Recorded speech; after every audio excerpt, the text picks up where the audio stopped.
రాష్ట్ర వ్యాప్తంగా 46 లక్షల మంది అంటే 46,85,000 మందికి ఈ అన్నదాత సుఖీభావ వర్తిస్తుంది.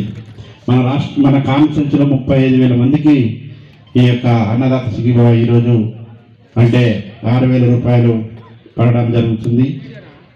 రాష్ట్ర ప్రభుత్వమైనటువంటి మన నారా చంద్రబాబు నాయుడు గారు కూటమి ప్రభుత్వంలో భాగమైనటువంటి మనం పవన్ కళ్యాణ్ గారికి అలాగే నరేంద్ర మోడీ గారి సహకారంతో మన రాష్ట్రాన్ని మనం అభివృద్ధి చేసుకుంటూ ముందుకెళ్తున్నాము. అలాగే 35,000 మందికి మన కాన్స్టిట్యున్సీలో ఈరోజు 6,000 రూపాయలతో దాదాపుగా 19,72,00,000 రూపాయలను ఇప్పట్లో మీకు త్వరలోనే 1 గంట 2 గంటల్లోనే మీకు డబ్బులు జమ కావడం జరుగుతుంది. అలాగే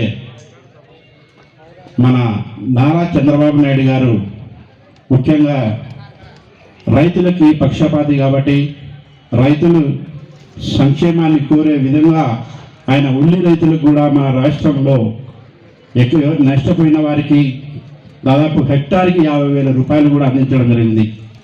మన జిల్లాలో అత్యధికంగా 100 కోట్ల రూపాయలు వస్తే మన కాన్స్టిట్యున్సీకి 27 కోట్ల రూపాయలు మన కాన్స్టిట్యున్సీకి రావడం జరిగింది. అంటే రైతులు ఎక్కడ కూడా నష్టపోకూడదు. ఉల్లి రైతులు అయితే